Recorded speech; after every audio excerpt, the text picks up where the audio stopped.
नमस्कार दोस्तों, मैं प्रशांत खोजी संवाद इंडिया के मंच पर आप सभी का हार्दिक स्वागत करता हूं, हार्दिक अभिनंदन करता हूं, हार्दिक अभिवादन करता हूं।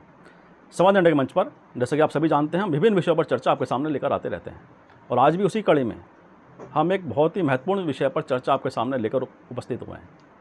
आज का विषय है बिहार में बदलते राजनीतिक घटनाक्रम के संदर्भ में। जिस तरह से बिहार में राजनीतिक तापमान इस समय इतना गर्म हो गया है कि नए घटनाक्रम का बिहार साक्षी बनने जा रहा है।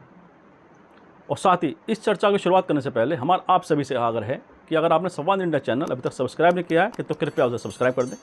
साथ ही बेल आइकन जरूर दबाएं जिससे संवाद इंडिया के अपडेट आपको समय से मिलते रहे। आज की चर्चा है बिहार के राजनीतिक घटनाक्रम पर।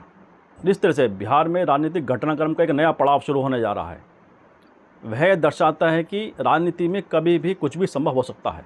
जेडीयू और बीजेपी के मध्य जो राजनीतिक गठबंधन पिछले विधानसभा चुनाव से लगातार चला आ रहा था, उसमें कुछ समय पहले से खटास आनी शुरू हो गई थी, है सभी समझ रहे थे। लेकिन वह इतनी तेज़ी से घटनाक्रम वह एकदम से दिखाई देने लगेगा, इसकी कल्पना शायद कम ही लोग कर रहे थे। लेकिन नीतीश कुमार ने मन बना लिया है बीजेपी से अलग होने का और उसकी लगभग औपचारिक घोषणा भी हो भी चुकी है और वह शाम को 4 बजे राजभवन जाकर राज्यपाल से मिलने जा रहे हैं और वर्तमान सरकार के भविष्य का पटाक्षेप कर कर वह राज्यपाल के समक्ष उपस्थित होकर अपनी बात वहाँ रखेंगे। बीजेपी एकदम शांत है। बीजेपी की तरफ से कोई टिप्पणी अभी तक नहीं आई है, ना उनके राष्ट्रीय नेतृत्व की तरफ से, ना प्रदेश नेतृत्व की तरफ से, ना कोई अन्य नेता के द्वारा अभी तक कोई टिप्पणी नहीं की गई है। वह वेट एंड वॉच की स्थिति में थे। लेकिन अब जब सब स्थिति क्लियर हो गई है तो उम्मीद है कि जल्दी वह भी अपना दृष्टिकोण और अपना जो उनका स्टैंड है उसको वह सार्वजनिक रूप से सबके सामने लाएंगे।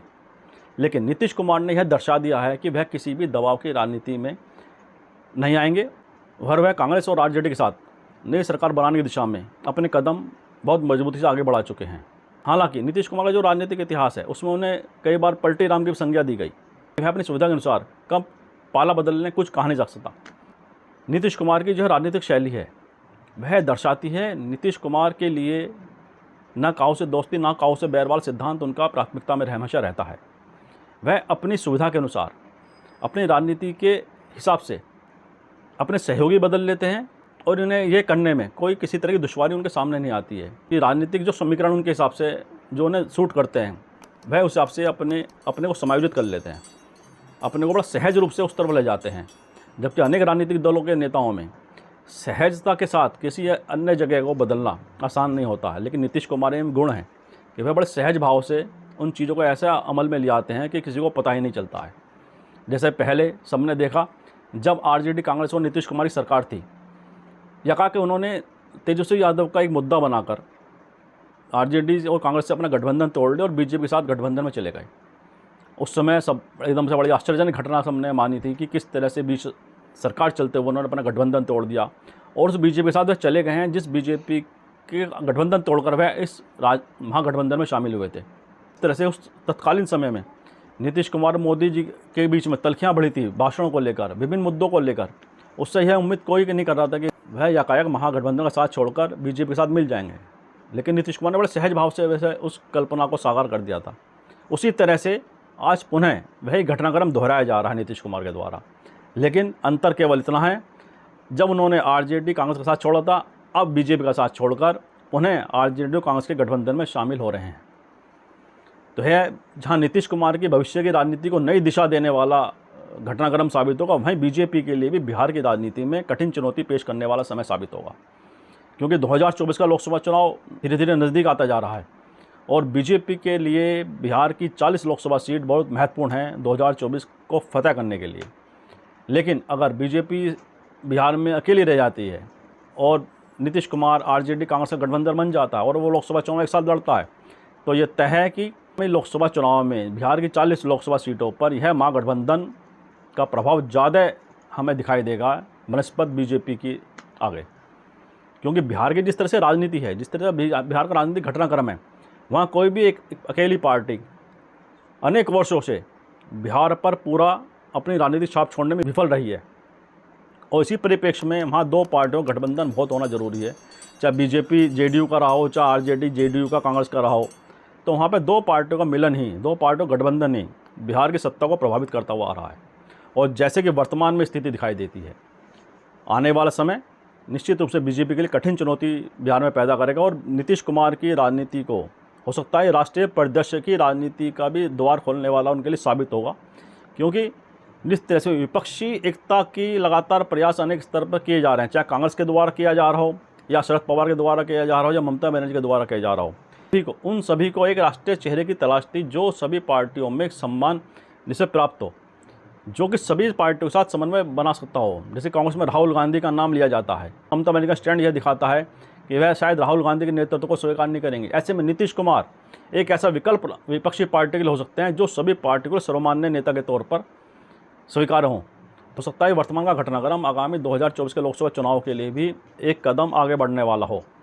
तो ऐसे में जहां विपक्ष की बिहार में स्थिति मजबूत हुई है नीतीश कुमार के बीजेपी का साथ छोड़ने से, वहीं बीजेपी की स्थिति भी कमज़ोर हुई है बिहार में नीतीश कुमार का साथ छोड़ने से। ऐसे में जो आगामी बिहार की राजनीति है वह काफ़ी गर्म होने जा रही है। बिहार की राजनीति का तापमान निश्चित रूप से बढ़ा हुआ दिखाई देगा। नीतीश कुमार 4 बजे राज्यपाल से मुलाकात करने जा रहे हैं, तो ऐसे में ये देखना होगा कि किस तरह से बीजेपी के जो मंत्रियों को बर्खास्त करेंगे या वह बीजेपी के मंत्री खुद इस्तीफा देते हैं। और कल शपथ ग्रहण की बात की जा रही है, तो ये कल सारी पिक्चर क्लियर हो जाएगी किस तरह से जो पार्टियां हैं उनका सरकार में क्या भूमिका रहेगी, कितने कितने किसके मंत्री बनेंगे। इस जो नए गठबंधन का स्वरूप है कांग्रेस नेतृत्व और नीतीश कुमार की कहीं ना कहीं आपसी सहमति का नतीजा है, क्योंकि ये कहा जा रहा है या माना जाता है कि नीतीश कुमार और कांग्रेस नेतृत्व के मध्य पिछले काफ़ी दिनों से लगातार बातचीत हो रही थी और नीतीश कुमार ने कांग्रेस के द्वारा ही बिहार में आरजेडी के साथ अपने तालमेल को दोबारा पुनः स्थापित किया है। तो ऐसे में कांग्रेस का इस गठबंधन सरकार में भी महत्वपूर्ण भूमिका होने जा रही है। कई लोग तो ये कह रहे हैं कि नीतीश कुमार के साथ लेकर कांग्रेस ने और आरजेडी ने महाराष्ट्र का बदला एक तरह से ले लिया है। बीजेपी जिस तरह से महाराष्ट्र में महाविकास अघाड़ी की सरकार को बीजेपी ने अस्थिर किया और उद्धव ठाकरे की पार्टी शिवसेना से उनके ही लोगों को तोड़कर बीजेपी ने अपने साथ गठबंधन में शामिल कर सरकार वहाँ बना ली है, उसी का कहते हैं जवाब हमने बिहार की राजनीति में बीजेपी को दिया है। तो यह तो आने वाला घटनाक्रम बताएगा कि यह राजनीति कहाँ तक जाती है, किस दिशा में जाती है और ये सरकार कहाँ तक जाती है, क्या सफल हो पाती है। 2024 का लोकसभा चुनाव का क्या इस पर प्रभाव पड़ेगा, ये तो सब भविष्य गर्म है। कि इस समय की जो राजनीति हो रही है वह यह दर्शा रही है कि हर पार्टी एक दूसरे को चित करने में कोई कसर छोड़ना नहीं चाहती है और वह लगातार इस कोशिश में कि कौन सा दाव कब हमें आजमाकर दूसरे पार्टी को हम चित कर दें और अपनी भूमिका हम बड़ा कर लें। यहाँ ये बात भी गौर करने लायक है, जब नीतीश कुमार बहुत ही पुराने सहयोगी रहे हैं एनडीए के, जब अटल बिहारी वाजपेयी का नेतृत्व वाला एनडीए था उसमें निश्चित रूप से नीतीश कुमार कहीं ना कहीं बड़े सहज भाव से उस गठबंधन का हिस्सा रहे हैं।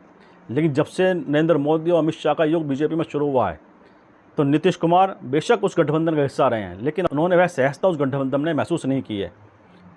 इसलिए है, और लास्ट जो विधानसभा चुनाव हुआ था उसके बाद तो निश्चित रूप से नीतीश कुमार कहीं ना कहीं अपने अंदर बहुत ही परेशानी का एक अनुभव कर रहे थे। जिस तरह से बीजेपी जेडीयू गठबंधन बिहार की राजनीति में था, सत्ता चुनाव में था, लेकिन साथ ही चिराग पासवान का जो रोल बिहार में चुनाव में देखा गया उससे जेडीयू और लगभग सभी राजनीतिक विश्लेषक यह मानते हैं कि बीजेपी का चिराग पासवान पर हाथ था, जिसके कारण ही जेडीयू को बहुत भारी नुकसान विधानसभा चुनाव में उठाना पड़ा और वह तीसरे नंबर की पार्टी बिहार में बन गई। तो यह जो डर था इसे भी नीतीश कुमार भूले नहीं थे और वे मौके की तलाश में थे। तो आज उन्होंने वह अवसर चुना, 9 अगस्त का दिन चुना, जो कि भारत की इतिहास में हमेशा एक ऐतिहासिक दिन के तौर पर माना जाता है। और उन्होंने राजनीति में वह बदलाव आज बिहार के अंदर पैदा कर दिया है जिसके अनुमान काफ़ी समय से लगाए जा रहे थे। और यह आज का घटनाक्रम बिहार की राजनीति को क्या दिशा देता है यह तो समय बताएगा। इन्हीं शब्दों के साथ आज की हम चर्चा को विराम देते हैं। आप सभी से आग्रह करते हैं इस वीडियो को लाइक करें, शेयर करें, कमेंट करें, साथ ही सब्सक्राइब के साथ बेल आइकन जरूर दबाएं, जैसे समाज अपडेट आपको समय से मिलते रहें। बहुत बहुत धन्यवाद, बहुत बहुत अभिवादन।